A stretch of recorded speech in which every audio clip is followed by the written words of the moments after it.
Sir मेरा ये question है कि लाइफ में जब भी हमें कोई डिसीज़न लेना होता है जिसका रिज़ल्ट काफ़ी मतलब फॉर एग्जांपल अभी मैं सीए कर रही हूँ तो 5 साल बाद ऐसे लगते हैं सीए बनने में और 5 साल बाद आपका रिज़ल्ट आता है कि हाँ आप बन रहे हो कि नहीं। 5 साल बाद ऐसा लगता है कि मैंने ये लाइन तो चूज़ कर ली बट अल्टीमेटली मुझे इसमें जाना ही नहीं है। या फॉर एग्ज़ाम्पल अगर आप शादी का डिसीज़न ले रहे हो तो आप चूज़ कर लेते हो कि हाँ मुझे इसके साथ शादी करनी है बट कुछ सालों बाद ऐसा लगता है कि वो एक डायरेक्शन में ग्रो करा और मैं एक डायरेक्शन में, बट मुझे ये नहीं चाहिए था। तो वो जो लाइफ के ऐसे बिग डिसीज़न होते हैं जिसका रिज़ल्ट इतने सालों बाद आता है, वो डिसीजंस कैसे लेने होते हैं, मतलब क्या चीज़ें सोच के वो सब डिसीज़न हम ले सकते हैं? ऐसा करियर में होता है, रिलेशनशिप में होता है, इनफैक्ट कहाँ नहीं होता है। हर जगह ही होता है। एक मिनट में लगता है लाइफ बहुत बढ़िया है, अगले मिनट में लगता है कि लाइफ बहुत ही बेकार है। एक मिनट में लगता है सबके साथ रहना है, अगले मिनट में अंदर से आता है सब गए भाड़ में, सब छोड़ छाड़ के मैं वहां चला जाऊंगा या चली जाऊंगी। ऐसा होता है नहीं होता है? एक मिनट में होता है ये करना है करना है करना है करना है, फिर जब करना शुरू करते हैं अरे ये तो बेकार है, इसमें कुछ नहीं है। जैसे होता नहीं है, शॉपिंग कर रहे हो ऑनलाइन, देख रहे हो ये चीज चाहिए चाहिए चाहिए चाहिए, जब आ गई तो उसकी तरफ कुत्ता भी नहीं देख रहा, आप तो बहुत दूर की बात है। तो आपको समझना पड़ेगा कि इसका रीजन क्या है। आपने दो बातें करी, एक कि अभी आप सीए कर रहे हो और मान लेते हैं कि 5 साल बाद आपको रियलाइज होता है कि ये मेरे लिए नहीं है। तो क्या है आपके लिए? पेपर पे लिखो। पेपर पे आपने एक तरफ लिखा सीए, दूसरी तरफ मानो लिख दिया सीएस। सीएस मुझे करना है, सीए नहीं करना है। That could be CS, CZ, CY, CX, whatever it is. तो अब उसके रीजंस देखो ना कि इसको छोड़ने का क्या रीजन है और ये करने का क्या रीजन है। तो थोड़ी देर में जब आप लिखने लग जाओगे और अपने माइंड को लिख करके क्लियर करोगे, ये बात मैंने बहुत बार बोली अपने सेशंस में, but I am not sure कितने लोग इस बात को समझते हैं और एक्चुअल में करते हैं। कभी भी कोई भी प्रॉब्लम हो, अपने माइंड में उसको सॉल्व करने की कोशिश मत करना, एंटैंगल्ड हो जाओगे बुरे तरीके से। स्पेशली अगर प्रॉब्लम बड़ी है तो, छोटी मोटी है तो माइंड में ही करनी पड़ेगी। जैसे बाइक चला रहे हो, स्कूटर चला रहे हो, व्हाटएवर, और एकदम से कोई सामने से आया तो उस वक्त पेपर पेन लेकर के नहीं बैठ जाओगे, क्या करूं, तब तक तो हो जाएगा जो होना है। उस वक्त तो इमीडिएट एक्ट करना पड़ेगा। बट ये जो बड़े डिसीजंस हैं, शादी का डिसीजन, डिवोर्स का डिसीजन, करियर चूज करने का डिसीजन, करियर को छोड़ने का डिसीजन, ये बहुत बड़े डिसीजंस हैं, छोटे नहीं है। तो इन डिसीजंस को माइंड में कभी सॉल्व करने की कोशिश मत करना। तो कैसे करना है? पेपर पेन लेकर के माइंड मैपिंग करना सीखो ना। कितने लोग आप में से माइंड मैपिंग करते हैं? सच बोलना, झूठ मत बोलना। सिर्फ 4-5 लोग, इतने लोगों में से। तो माइंड मैपिंग करना सीखो। माइंड मैप से क्या होता है, लाइफ में सेंटर में कुछ आता है जो बहुत इंपॉर्टेंट होता है, उसके अकॉर्डिंग माइंड मैप बनता है, तो लाइफ में आपको क्लैरिटी आती है। तो जब आप ये करोगे तो आपको समझ आएगा कि उसका कॉज क्या है। हो सकता है सीए जो आप कह रहे हो कि अब मुझे रियलाइज हो गया, ये रियलाइज क्या होता है? Realization is nothing but your thought, कि मुझे ऐसा लग रहा है। आज कुछ और लगता है, कल कुछ और लगता है। एक रिलेशनशिप में कभी रियलाइज होता है कि ये तो बहुत ही बढ़िया है, कभी ऐसा लगता है कि ये तो बहुत ही बेकार है। तो ये रियलाइजेशन क्या होता है? तो इस रियलाइजेशन वर्ड को हटा दो कि मुझे रियलाइज हुआ, उसके कॉज को समझो। हो सकता है आपको कॉज मिले कि मैं इसलिए आगे कंटिन्यू नहीं करना चाहती क्योंकि मैं बोर हो गई हूं।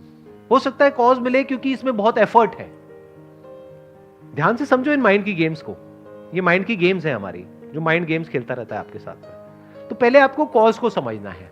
हो सकता है कॉज मिला बोर्डम, तो दूसरी तरफ देखो ना पेपर पे क्या लिखा हुआ है, सीएस। बोर्डम तो वहां भी है, टक्कर का ही है।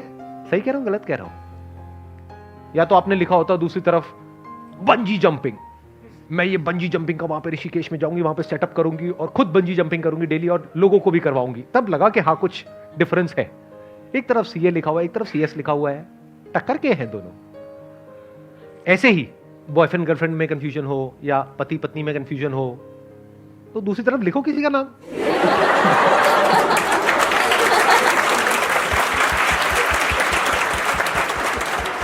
फिर थोड़ी देर में आपको पता है क्या रियलाइजेशन आएगा। रियलाइजेशन, द रियल रियलाइजेशन, ये भी खच्चर वो भी खच्चर, क्या फर्क पड़ता है, और मैं भी खच्चर, तो क्या फर्क पड़ता है? इस मंत्र को पकड़ना सीखो, लाइफ में बहुत काम आएगा। जहां पे आपको कुछ लॉन्ग टर्म तक सस्टेन करना है, शॉर्ट टर्म में मंत्र काम नहीं आएगा। वैसे शॉर्ट टर्म में भी आ जाएगा काफी केसेस में, बट लॉन्ग टर्म में मंत्र बहुत काम आता है कि क्या फर्क पड़ता है। हम सब अपने थॉट्स के हिसाब से चलते हैं, फीलिंग्स के हिसाब से चलते हैं, जो हमें लगता है अपने बिलीफ्स उसके हिसाब से चलते हैं, और सब कुछ ही लिमिटेड है, हर जगह क्लैशेस हैं, कॉन्फ्लिक्ट्स हैं, तो कोई भी परफेक्ट नहीं है। अगर कभी गलतफहमी होती है ना कि अगर मैंने सीए छोड़ दिया तो मैं ये करूंगी, तो वो लोग जो वो कर रहे हैं उनको जा करके देख लो, वो गलतफहमी दूर हो जाएगी। आप कहोगे यही बेटर है। लगता है ना कि उसकी पड़ोसी की लाइफ बढ़िया है, तो कहीं कोई छुपा हुआ कैमरा फिट कर दो उनके घर में 2 दिन में आपकी गलतफहमी दूर हो जाएगी। लिविंग रूम में करना, बेडरूम में नहीं। सबको सब कुछ नहीं मिलता है। प्रवचन शुरू कर दूं मैं? भाग्य पे बहुत कुछ निर्भर करता है। ये मैंने बोला मजाक में, लेकिन मजाक नहीं है। अब आप कहोगे सर आप तो बोलते हो कि हमारा भाग्य हमारे हाथ में होता है, ये भी सच है। भाग्य हमारे हाथ में नहीं होता, ये भी सच है। अब आप कंफ्यूज हो जाओगे, आप कहोगे क्या मतलब, एक बात करो ना। अरे भाई साहब, लाइफ में ऐसा नहीं होता है जैसा आप सोचते हो। क्लियर कट आंसर नहीं होता है। एक स्टैंड पॉइंट से देखोगे तो आपका भाग्य आपके हाथ में नहीं है। जैसे आपने अपने माँ बाप को चूज किया, यस और नो? किसी ने किया तो नहीं है ना? नहीं, बड़े बड़े खुराफाती आ जाते हैं यहाँ पर, वो कुछ भी बोलने लग जाते हैं आकर के। सर मैंने ना अपनी शक्तियां इस्तेमाल करी जब मैं पेट में भी नहीं था। मैंने पेट को खुद चुना, मुझे इस पेट में जाना है अपने पिछले जन्म में, और मैं वहीं आया जहां मैं आना चाहता था। बहुत कुछ होता है जो हमारे हाथ में नहीं होता है। जैसे पेरेंट्स हमने चूज नहीं किए हैं, वो हमारा भाग्य है। अब अपने पेरेंट्स के बारे में जैसे आप सोच रहे हो, उसकी वजह से आपको अच्छा लग रहा है या बुरा लग रहा है, ये भी भाग्य है। तो एक है पेन और प्लेजर, एक है सुख और दुख। आपका जो सुख है और दुख है वो काफी हद तक आपकी थिंकिंग पे डिपेंड करता है। मैंने काफी हद तक इसलिए लगा दिया बीच में क्योंकि वहां पर भी एक्सेप्शंस है। अगर मैं ये कह दूंगा कि पूरी तरह से आप पे डिपेंड करता है तो ये बकवास है। आपका पति है, पत्नी है, वो बदतमीज है, उसको ये नहीं पता रिस्पेक्ट क्या होती है, तो आप सुखी कैसे रहोगे? तो पूरी तरह से आपके हाथ में कहां है? तो एक स्टैंड पॉइंट से देखा जाए तो भाग्य आपके हाथ में बिल्कुल भी नहीं है। आप यहां से बाहर जा रहे हो, कोई आया और आकर के एक्सीडेंट हो गया, आपकी कोई गलती नहीं है, इसको आप भाग्य बोल सकते हो जो आपके हाथ में नहीं है। जैसे कोई अमीर घर में पैदा हुआ बच्चा, कोई गरीब घर में पैदा हुआ, ये क्या है? भाग्य। Related to what? Pain and pleasure. जो अमीर घर में हुआ उसको हर तरह के प्लेजर्स मिलेंगे, और जो गरीब घर में पैदा हुआ उसके पास खाने के लिए भी कुछ नहीं है। वहां क्या है? पेन है। और प्लेजर कहां है? जो एक वेल ऑफ घर में पैदा हुआ है, वहां पे हर तरह का कंफर्ट है, सब कुछ है जो चाहिए। लेकिन उसके बाद भी वो जो बच्चा है जो गरीब घर में पैदा हुआ, उसकी थिंकिंग ऐसी है कि वो लाइफ में आगे बढ़ता चला जा रहा है, ग्रो करता चला जा रहा है, सीखता चला जा रहा है, और अपना रास्ता खुद बना रहा है, और अपनी जिंदगी से खुश है। दूसरी तरफ से वो जो अमीर घर में पैदा हुआ, वो अपने बाप का सारा पैसा उड़ा रहा है, बाहर से हंसता है लेकिन अंदर से बहुत ज्यादा परेशान है। किसकी वजह से है? उसकी थिंकिंग की वजह से। दुख होता है थिंकिंग की वजह से, दर्द होता है बॉडी की वजह से और हमारे सराउंडिंग्स की वजह से, बीमारियों की वजह से। सुख दुख होता है थिंकिंग की वजह से। अभी आप सही सोचने लग जाओ, सुखी हो जाओगे, गलत सोचने लग जाओ, दुखी हो जाओगे। अभी सही और गलत क्या है?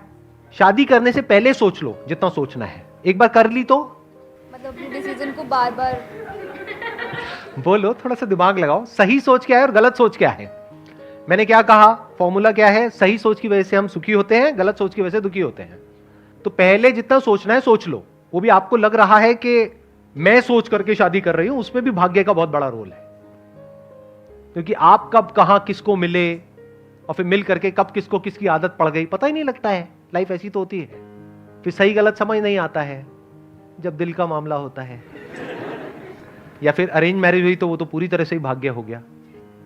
शादी के बाद अगर सुखी रहना चाहते हो तो सही सोच क्या है और गलत सोच क्या है? अपने डिसीजन पे अटल रहो। मतलब नहीं, ऐसा नहीं है। अटल क्यों रहो? अगर सामने वाला जो पर्सन है वो क्या कहूं, पापी घोर पापी है, अत्याचारी है, दुराचारी है, उसकी असुरीय प्रवृत्ति है, और कोई इससे भयानक वर्ड, जल्लाद है। पर जल्लाद होने में क्या बुराई? वो तो बेचारा किसी के कहने पे किसी को फांसी दे रहा है। जल्लाद is not a negative word. हाँ, जल्लाद उस वे में नेगेटिव है कि भाई मारता है अपने मजे के लिए। आप मान लो ऐसा कुछ है तो उसके साथ रहना थोड़ी है। उसको पुलिस के हवाले करो और निकलो उस घर से, या उसको निकालो, सीधी बात है ना। बट मान लेते हैं मैंगो पीपल टाइप का कोई बंदा है, मतलब जैसे लोग यहाँ पर बैठे हुए हैं, ऐसे पता नहीं लगता किसी को देख करके कि ये सब जो मैंने कहा उसमें से कौन है जो यहाँ पर बैठा हुआ है। मान लेते हैं कि एक नॉर्मल इंसान है। नॉर्मल क्या होता है? जिसमें कुछ पॉजिटिव है, नेगेटिव है, कभी खुश है, कभी दुखी है, ना एक्सट्रीम में अच्छा है ना एक्सट्रीम में बुरा है। एक्सट्रीम में अच्छे वाले लोग भी बड़े खतरनाक होते हैं, एक्सट्रीम में बुरे तो बात हो ही गई है, तो बीच में कहीं पे है। तो अब सही सोच क्या है? इम्परफेक्शंस को एक्सेप्ट करना, मतलब जैसे मुझ में भी कुछ अच्छी बुरी चीज़ें हैं तो सामने वाले की भी अच्छी बुरी चीज़ें, और क्या फ़र्क पड़ता है। क्या फर्क पड़ता है? बस ये गोल्डन मंत्र को पकड़ लो कि कभी उसकी कुछ हरकतें होंगी, आपको गुस्सा आ जाएगा, आप गुस्सा करोगे तो वो भी गुस्सा करेगा, क्या फर्क पड़ता है? चीख चिल्लाट हो जाएगी, क्या फर्क पड़ता है? थोड़ा एक आध बर्तन टूट जाएंगे, क्या फर्क पड़ता है? बर्तन और आ जाएंगे, अगले दिन फिर नॉर्मल हो जाओ। मैं आपको सही बातें बता रहा हूं, प्रैक्टिकल बातें, थियोरेटिकल बातें नहीं। जैसे कुछ लोग होते हैं ना, वो बैठ करके बोलते हैं नहीं नहीं बस अपने मन को ऐसा आप करो, वैसा करो, ये करो, वो करो। अरे ऐसा नहीं होता है रियल लाइफ में। रियल लाइफ में बता रहा हूं क्या होता है। लड़ाई झगड़ा, ये वो, थोड़ा बहुत कहा सुनी, और जब बोलने पे आते हैं तो पता नहीं क्या क्या बोल जाते हैं। आप हूं तो कर रहे हो, लेकिन शादी नहीं हुई है आपकी अभी, तो आपको नहीं पता है क्या क्या बोल जाते हैं, किस किस हद तक बोल जाते हैं। सर अगर वो चीट कर रहा हो तब भी यही मंत्र रखना है। मैंने कब बोला? वो तो उनमें से किसी कैटेगरी में आ गया ना। अय्याश है, धोखेबाज है,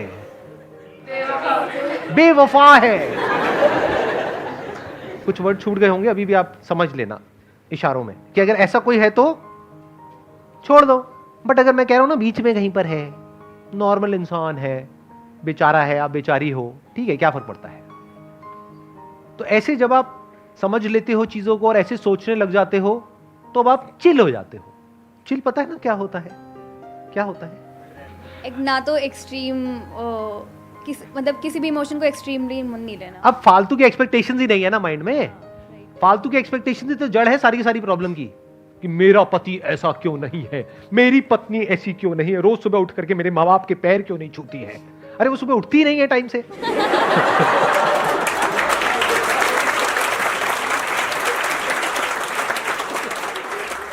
तो उल्टी सीधी एक्सपेक्टेशंस जो हमारी होती है ना, उसकी वजह से गड़बड़ हो जाती है।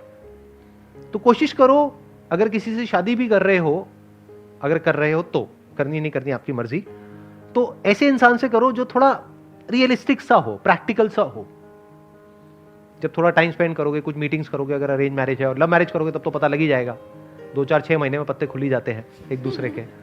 तो कोशिश करो कोई ऐसा इंसान हो जो थोड़ा सा प्रैक्टिकल हो। आपको जवाब मिल गया है? 70%। आप पक्का सीए के स्टूडेंट हो। मैंने इतनी मेहनत करी, उसके बाद भी आपने मुझे 70% दिए। क्या रह गई कमी? 30% कहां पर कमी रह गई? जैसे आपने बोला कि जब हमें कोई करियर वगैरह चूज़ करना है तो पॉइंट्स नोट कर लो और कंपेयर करो, तो कंपैरिजन भी तो हमारे इमोशंस से उठ के ही आएगा। मतलब इमोशंस को हटा दो। जब आप लिखते हो तो इमोशंस हट जाते हैं। ये भी आपको एक बहुत बड़ा सीक्रेट बता रहा हूं। इमोशन सारे यहां पर है, फीलिंग्स में आप ट्रिगर होते रहते हो, तरह तरह का केमिकल लोचा होता है, तरह तरह की सेंसेशंस होती हैं, उसके अकॉर्डिंग सब कुछ चल रहा होता है। जब लिखने पे आते हो तो प्रैक्टिकल हो जाते हो। जैसे एग्जाम से पहले इमोशंस अपनी चरम सीमा पर होते हैं, मतलब अंदर बहुत ज्यादा डर लग रहा होता है, एक्साइटमेंट हो रहा होता है, तरह तरह के इमोशंस अंदर चल रहे होते हैं, पता नहीं क्या होगा क्या नहीं होगा। जब एक बार वहां पर आप चले जाते हो और लिखना शुरू कर देते हो, उसके बाद इमोशंस कहां होते हैं? कभी ऑब्जर्व किया है इस चीज को? मतलब सिर्फ मैं कह रहा हूं तब यस बोल रहे हो या एक्चुअल में ऑब्जर्व किया है? एक्चुअली ऐसा होता है। समझ गए ना मैंने क्या बोला है? तो लिखो। The moment you right it down, emotions खत्म हो जाएंगे थोड़ी सी देर में, मतलब 2 4 5 मिनट तक रहेंगे। लेकिन अगर आप 1 1.5 घंटा, 2 घंटा, 4 घंटा कहीं पीसफुल सी जगह पर बैठे हुए हो, हल्का सा कोई म्यूजिक लगा लिया है, माइंड मैपिंग कर रहे हो, या पेपर पे कुछ लिख रहे हो, कुछ ड्रॉ कर रहे हो, और कलरफुल स्केच पेन्स रख लो, उससे कुछ बना रहे हो, तो थोड़ी देर में आप देखोगे आप एक फ्लो की स्टेट में चले जाओगे। इमोशंस आपके ऊपर हावी होना बंद हो जाएंगे, आपके अंदर से ही आपको जवाब मिल जाएगा, क्लियर चीजें समझ आने लग जाएंगी, सॉल्यूशन समझ आ जाएगा कि अच्छा अब मेरे को ये छोड़ने का मन कर रहा है, छोड़ती नहीं हूं, कुछ और करने का मन कर रहा है, फॉर एग्जाम्पल डांस, म्यूजिक, एक बार जा करके देखती हूं। जब जाओगे, गाओगे और सारे बाहर भाग जाएंगे। कमरा छोड़ करके, तो फिर वापस ये पे आओगे। अब कितने परसेंट मिले मेरे को? 100%। 100%।